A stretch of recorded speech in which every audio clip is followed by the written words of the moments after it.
Most of today's been pretty good. What's really good about today is the fact that I came to Prineville to do things and they all got done. This was the second time I was here to get an address. I didn't get done the first time because I needed the application and this and that. Well, haha, I have an address. I don't have it. I will have an address, but I have to go back to Prineville when they get it all figured out. I'll have to go back to Prineville. They'll give me a ticket, and that ticket I'll take to the fire department. The fire department will give me my sign, my address sign. So I still have a step to go, but I'm all paid. I paid my property taxes for a whole year all at once. It was $42. This down from about $8,700 a year I was paying in my other house. Now, sure, I don't have a house, but yeah, details. You know, I got a tiny house on wheels that works just as good. Well, it works damn good. Maybe not just as good. Very excited. And I also bought the big pack of hamburger. Value pack, $13. Like if you were to take your arm and turn it into hamburger, like that much. Yeah, I like when things go good like that. I can just forget about all the shit that I deal with. Now that that's all done, go to Bend. I seriously, like, almost every damn day I have to go somewhere, but I literally just don't. I just don't go anywhere for a day at least. You know, this week I went to Portland on Monday, Prineville on Wednesday, and Bend on Friday is the plan, right? And that's like so much. But, you know, I got all this stuff that has to be done. I gotta go to Bend because I need address there. I need a mailing address. I just got an address here, but I've always had post office boxes. It's just more secure, especially if you're getting packages and stuff, especially out here. Like literally my neighbor yesterday, I was in the backhoe, just backhoeing away. My neighbor, I look over and my neighbor's just standing there. I'm like, oh, what's up? He's got a box. He's like, somebody delivered this box. It's not mine. I'm never having anything delivered out there. I mean, I have my address out here and I'll have a mailbox, but I'm not gonna be like, yeah, ship me something out here. That's just asking for trouble. Yeah, just to recap what's going on. It got really cold last night and the generator wouldn't really work. It might have screwed up my inverter. I'm not sure. Hopefully not. Hopefully it was just, I don't know. It was making some funny noises though. But this is just the start of how difficult it is to live out here when it's cold. I gotta pump water every day. If it stays freezing, you know, deep into the day, my pipe that I pump through, my hoses, that isn't gonna work. Game over. Trying to figure out how to manage that is literally like parking the trailer right next to the damn cistern, which the cistern's right next to the dirt pile, so it's just an invitation to cover my trailer in dirt. But anyway, put it right there next to it and then just have the hose is just short so I can keep that hose somewhere with no water in it. The cistern, I mean, if it gets insanely cold for a long time, I guess all that water will just freeze. It's not gonna mess anything up. There's no pipes yet. And then what if there's like a frost line? Like, what if my whole plan to plumb from these cisterns over into the house underground, it would have to be like 4 feet underground or something like that to keep it from freezing. What the hell am I gonna do then? I thought digging down in the ground I was guaranteed to have like, not like warm, but just like not freezing. I mean, look at the permafrost. Yeah, duh, right? So, I don't know. I mean, I've already spent just to be out here. I bought all the drinking hose, the sewer, which is about $1,000. Well, staying in an RV park cost me about $1,200 a month. So once I've been out here a month, which right now I've been out here like a little over 3 weeks total, not straight. I left for a while, came back, left for five nights I was gone, came back. Now I've been back like a week and a half, and I was there for like, first time it was almost 2 weeks when I left. The money that I've spent divides out pretty good. Like it's it's definitely cheaper to live out here. Because if I was in an RV park, I would have to pay for all the propane to heat my trailer anyway. I wouldn't have to pay for the generator propane, but still, I think I'm only paying about $500 a month for all my propane at the level I'm at right now. $500 a month, that's a horrible bill to pumping into fossil fuels. But in the total scheme of like how much I'm spending a month, it's actually pretty low. Basically, like that is I don't have a electric bill, I don't have a water bill, I don't have a gas bill. Well, I do have a gas bill, but that's it. So I got on my water for just for being at the RV park. So I got on my water for the cost of my RV stay, which I have no idea how much it costs to fill up one of those 270-gallon IBC totes. And I really I'm gonna end up having to go and get some water at some point. I'm not gonna have enough water to make it until I have this whole rain harvesting thing installed. No way. So, it's just this giant dilemma. Am I gonna try to make it? Am I gonna bail? And I'm kind of thinking I want to bail. Although if my thing is literally screwed up, if my converter is screwed up, like, I don't know. I got to figure out how to keep that propane tank warm enough to not freeze up at night. And got to keep it warm with the freaking exhaust. That's kind of not recommended. So hopefully my converter's not messed up. Hopefully it's not messed up. Hopefully it just needed to be unplugged and let sit for a while. That just running on low power just kind of might have fried it though. Because when it has low power, it alters how it runs. And it pulls in more and heats itself up and runs higher amps. And so it's just all bad. So there's these things that are going to keep me from not being able to stay out here. My generator not being able to run all night. And I honestly wish I didn't have to run it. If I had more battery storage. But where do I put this battery storage? How do I charge it? I mean, I could literally just have it set up on a converter and, just be charging it with the damn, the generator. But, the generator's on for like, a couple hours a day versus half the day, And in that couple hours, it could charge up these other battery banks that would last me all night long, potentially. And then I could hook those batteries up to solar eventually, because I have a generator. The converter's cheap. I mean, I could even pull a converter I even have a converter.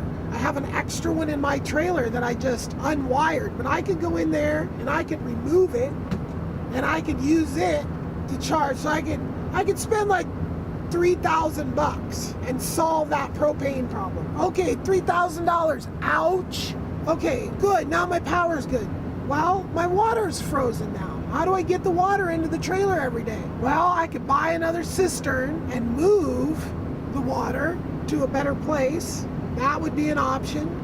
I could just buy a whole other cistern, pump from one to the other, and then have that cistern super close to and I also could elevate it, and that would create pressure, and then I could just feed it into the pressure side of the RV. I wouldn't have to run the pressure tank. That would be cool to have just pressure from elevation. I don't know how much elevation I need to create as much pressure as I want though. I have to look that up. And then the water would freeze, and then you'd have to insulate the water from the tank to the RV, and then insulate it I have this heated thing I could use though. I could use that heated hose. So that would solve the problem. And then the way you keep the water from freezing in the cistern is by having motion in it. So you just buy a little pump. It's just moving the water around enough to where it won't freeze. That works to a certain extent. Like all these little clever ideas and stuff that I know, 30 below is a whole different beast that I've never messed around with. So if it does seriously get down for extended periods of time, 30 below, there's nothing I can do. Everything is going to be frozen. So to be able to stay out here, I would have to buy another cistern, make a water tower, buy some batteries. So we're at like 3,000, 4,000 4,000, 3,000 in batteries, and 1,000 for the cistern, all-ish. I would have to insulate the trailer, so then that would be another few $100 probably.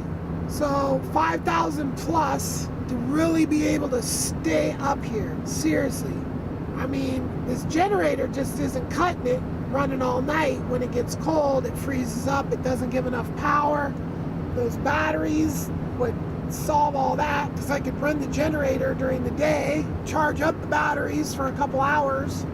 See, the thing is the trailer draws a lot more power on it whole self than just battery power. So I could feed less power into the batteries, but that's like difficult. It can run on low power batteries, or it runs on max power plugged in. So if I have batteries that I could just plug into that it could run max power all night long and not run the batteries too low, that would be freaking awesome. The thing is I would prefer to be able to run the trailer on low power. And then it just turns on the fan to spread the heat around. It doesn't, like right now, full power heat means that the air conditioning system fan is running all the time. So it sucks all the heat up into the ceiling and then redistributes it throughout. So it's super inefficient.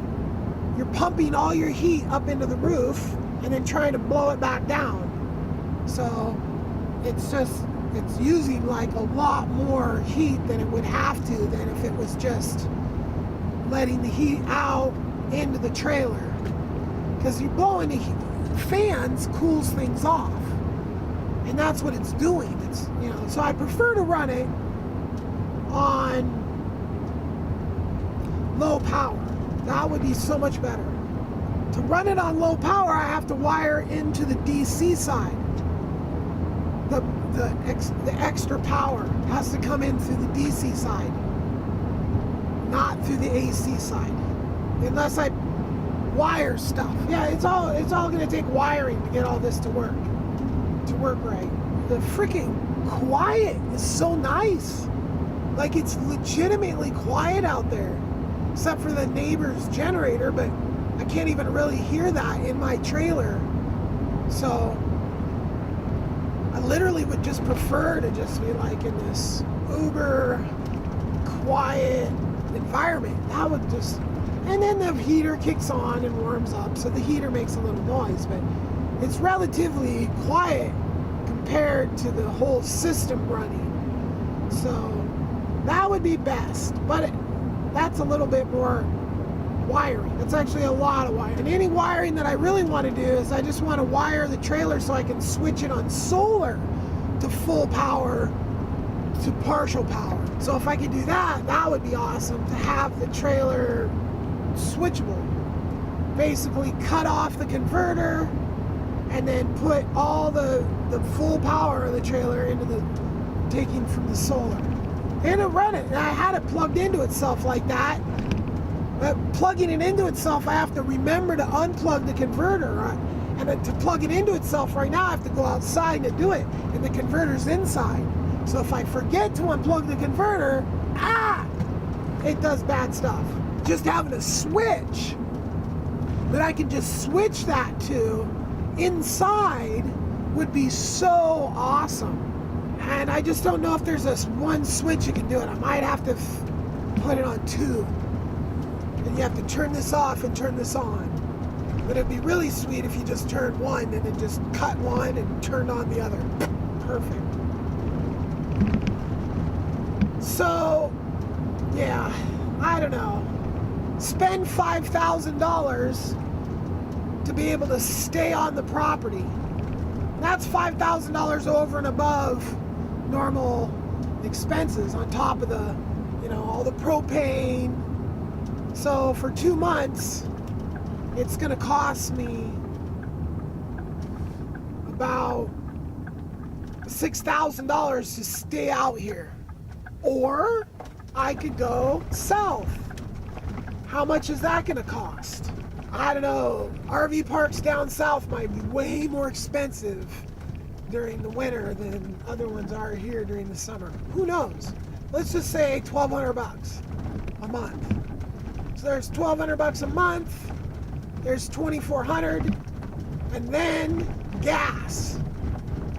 Lots of gas to drive down there and move around and all this stuff. Because realistically, I wouldn't stay in one place for 2 months. RV parks are weird. They're like, you're either living there, you can, like, most of them are like 2 weeks. In 2 weeks, that's it. Or you can sign up and like rent an apartment style and like month to month. So that made me moving around a little bit, which is kind of cool, going around, seeing different places in that amount of time. It's like $100 a day to drive this truck all day long. So my gas would probably be $1,000 more than it would be if I stayed out here. And let's add another $600 on to round everything up. So we're at $4,000. Now, $4,000 is just poof. Why buy $4,000? Because it's just all in gas and rent and all that. But if I stay out here, I'm buying $3,000 worth of batteries that I own. I'm buying another cistern that I own. And the batteries, they're not like my ultimate destination for my solar system, but they are definitely enough. Basically, I'm looking at buying 2 Tesla packs. Tesla packs are the best bang for the buck by far on batteries right now. You can get those Tesla packs for I can get them for $1,500 off this one website. I can, build out a pretty nice solar system behind those batteries as well. Be used for whatever. And I might go micro solar systems, little one here, little one there, little one here, to do whatever I need to do. Another cistern, depending on what size I buy.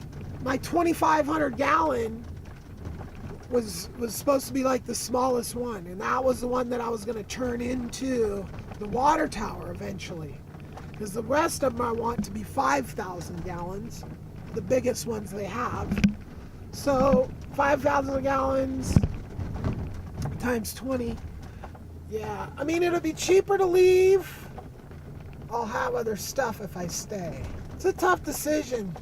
It's a really tough decision. Because there's all these other, there's like, oh, well, what about, like, if something bad happens because it's so cold and I'm just not ready for it.